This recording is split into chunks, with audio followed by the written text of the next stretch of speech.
اهلا بيكم في فيديو جديد من سلسله فيديوهات تيبس اند تريكس. زي ما اتعودنا في سلسله الفيديوهات دي بنحل مشاكل وبندي نصايح وبنتكلم عن تفاصيل صغيره كده، منها ان هي تسهل لك وتطور من شغلك على مواقع البرنت اون ديماند. وفي حلقه النهارده هنتعلم ازاي نزود من ارباحنا عن طريق التصميم على المنتجات اللي عليها منافسه قليله زي الدبل باج، وهنتكلم عن تفاصيل كتيره جدا جدا بالاضافه الى تصميم احترافي هوريك انا عملته ازاي من اول ما ابتديت لحد ما رفعته على الموقع خطوه بخطوه بحيث ان انت تستفيد. فركز كده معايا ويلا بينا نبدا.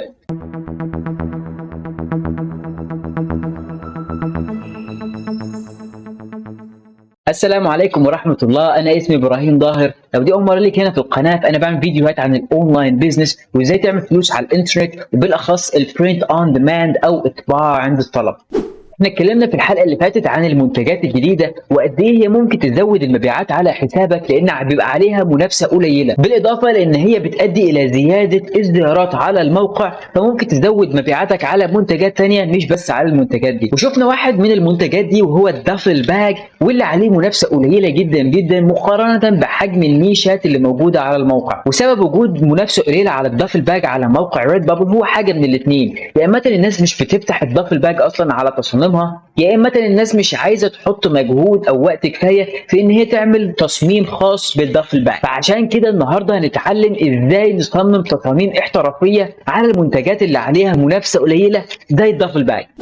لو جينا فتحنا ريد بابل وفتحنا قسم الدفل باجز، ده المنتج اللي انا بتكلم عليه، يعني هنلاقي عليه 16537 ريزلت. طبعا دوت رقم مقارنه بالتيشيرتس او بالستيكرز او المنتجات الكبيره اللي زي ديت رقم ولا حاجه، يعتبر ما فيش منافسه اصلا، لان 16000 ريزلتس ده موجود عليه كل النيشات اللي على الموقع موجودين مفتوحه عليهم بس 16000 ديزاين. فطبعا ده رقم قليل جدا جدا وبيتيح لك فرصه انك تنافس في نيشات كبيره هيبقى الريزلتس في المنتج ده عليها قليله. فلو حد بيدور على الدفل باج مثلا على نيش في عدد صغير، تطلع انت في البيجز الاولانيه وتبقى فرصتك عليه انك تبيع اكتر بكتير. طيب لو احنا جينا بصينا مثلا على الاسعار، او سبب ان انا يعني بقول لك ان الدفل منتج زي دوت تبقى فرصه كويسه انك تبيع عليه، لان سعر الاسعار على المنتج او متوسط الاسعار على المنتج على الموقع وهي $55 ككل. طيب لو احنا جينا بصينا على البرايسز وشفنا النسبه بتاعتنا هتبقى قد ايه، لو احنا حطينا مثلا 20% فانت هتبقى كسبان من $7.5 ل 9.17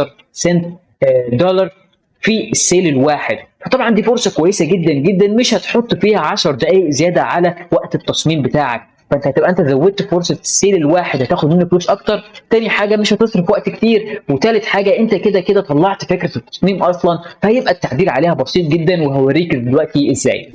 تعالى بقى نمسك تصميم كده انا كنت مجهزه لتيشيرت ونشوف هنحوله ازاي يبقى مناسب للدفل باج. لو جينا بصينا مثلا على ديزاين زي دوت انا جهزته وعملته قبل الحلقه، ده بيتكلم عن اليوجا، نيش عن اليوجا، بيس لاف يوجا. طبعا احنا عارفين نيش زي ده نيش كبير جدا جدا وهتلاقيه منتشر على مواقع البرنت اون ديماند بسهوله.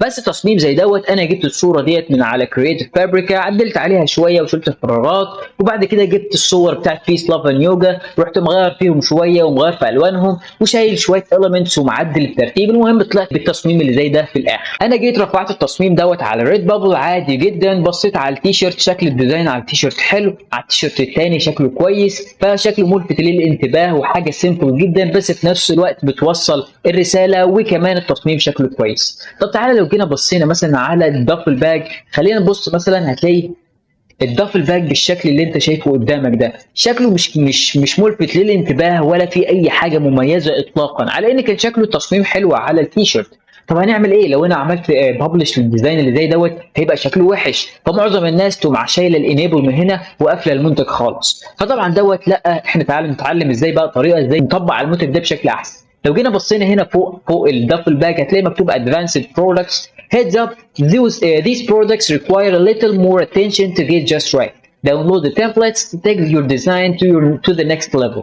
يعني في بعض المنتجات على الريد بابل بيبقى فيه تمبلتس او قالب للتصميم على الموقع بيكون مجهزه لك، بحيث انت تنزل القالب ده وتصمم التصميم بتاعك على قد القالب دوت، بحيث تطلع التصميم شكله احسن بكتير من ان انت تاخدها من دماغك او تعمل تصميم بابعاد معينه فيبقى شكله وحش على المنتجات اللي زي دي. لو جينا ضغطنا على الداونلود التمبلتس هيفتح لك صفحه زي اللي قدامك ديت على جوجل درايف، تقدر تنزل منهم التمبلتس دي عادي خالص. هتلاقي فيه اي لاين دريس، شيفون توب، فلات ماسك، ماج، بس المنتج اللي احنا عايزينه هو الدبل باك. هتيجي تضغط عليه مرتين هيفتح لك القالب التصميمي وتعمل له داونلود من فوق. هنقوم فاتحين التمبلت او الصوره اللي نزلناها من على الموقع على الفوتوشوب عادي جدا بالمنظر اللي انت شايفه قدامك دوت، بس هتسحبها وتقوم راميها في الفوتوشوب وهو هيفتح السايز المناسب للصوره، وهنا بقى نبتدي نشتغل على الصوره ونعدل فيها زي ما احنا عايزين. طيب تعالى بقى نفهم ايه هي التمبلت ديت وازاي نتعامل معاها. اول حاجه التمبلت ديت ده القالب اللي هيطبع عليه الديزاين بتاعك على المنتج بتاعهم اللي هو الدافل باج او الشنطه. طيب مبدئيا كده الجزء اللي متلون بالرصاصي او بالرمادي دوت مش هيبقى موجود في الطباعه، فاي حاجه انت هتحطها ضمن الرمادي دوت مش هيطلع في الطباعه، فخد بالك وانت بتصمم لو في اي حاجه من التصميم طلعت في الجزء ده سواء بقى فوق تحت يمين شمال، هتلاقي الجزء برضو اللي هنا موجود ده الرمادي ده مش هيطلع على المنتج. فحاول ان انت تتجنب تحط حاجه عليه، او لو حطيت حاجه عليه اعرف ان هي مش تظهر على المنتج. تاني حاجه عندك خطوط بالاسود موجوده هنا، وديت اماكن الايد بتاعه الشنطه. الشنطه بتتشال بايدين، ايد من فوق وايد من الناحيه الثانيه صح؟ ديت اماكن الايد بتاعه الشنطه. فحاول وانت طبعا بتحط الديزاين بتاعك ان ما يبقاش فيه حاجه مهمه في الديزاين موجوده على العلامه دي علشان مش هتبان من الطباعه. ثالث حاجه هتلاقي هنا في نقط كده على حدود الشنطه، حاول تخلي التصميم بتاعك ما يتعداش النقط دي خالص، لان لو تعدى النقط دي ممكن مع الخياطه بتاعه المنتج ما يبقاش واضح، فبالتالي يبقى انت بوظت الديزاين بتاعك على الفاضي.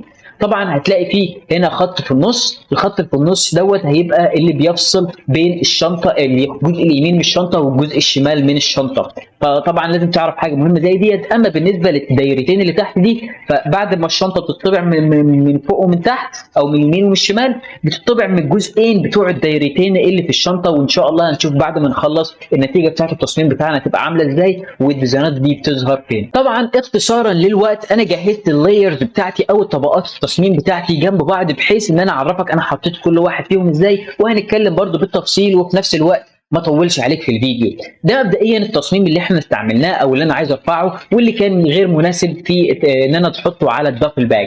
انا حطيت التمبلت عادي وبعد كده رحت حاطط التصميم فوقيه. طبعا لو جيت بصيت هتلاقي شكل التمبلت شكلها وحش جدا. طب هنعدل عليها ازاي؟ اول حاجه لازم تفكر فيها وهي الخلفيه، لازم نملى الخلفيه بتاعه التصميم علشان يبقى ظاهر وفي نفس الوقت ما نحتاجش الالوان اللي موجوده على الريد بابل. طيب بالنسبه لليوجا فاحنا عندنا الفايبس او اللون بتاع اليوجا بيبقى مثلا الازرق الفاتح، البيربل الفاتح او البينك اللي هو مثلا البنفسجي، الوردي الفاتح، الالوان الفاتحه واللي معظمها بتبقى يعني حاجه سيمبل جدا ما يبقاش فيها اي لون ناشف او لون ساطع جامد بحيث ان هو يضايق. طبعا انا استعملت اول حاجه خلفيه لونها ازرق او اللي هي سماوي، واستعملتها بستايل اسمه الووتر كالر ستايل، ووتر كولر باك جراوند. هتلاقيها موجوده على كل مواقع اللي ممكن تستعملها فور فري يعني، وموجوده على كريتيف فابريك كمان. ده ووتر كولر باك جراوند. هتيجي تبص لو احنا شلنا بس اللاير دي هتلاقي ان درجات اللون متفاوته في الخلفيه، هتلاقي في لون حته فاتحه على حته غامقه، ووتر كولر الوان مائيه يعني. وحطيت الخلفيه للتصميم بتاعي وفي نفس الوقت تلاقي في جزء تحت هنا فاضي، رحت عامل كوبي للخلفيه وحطيتها تحت برده هنا بحيث ان هي تبقى مغطيه كل اجزاء الشنطه او كل اجزاء المنتج. نيجي بقى على الخطوه اللي بعد كده، انا جيت بصيت هنا لقيت ان الجزء اللي فوق دوت او اللي هي الناحيه اليمين من الشنطه هو اللي هيبقى عليها التصميم. طب ليه ما اخليش كمان على الناحيه الشمال في تصميم؟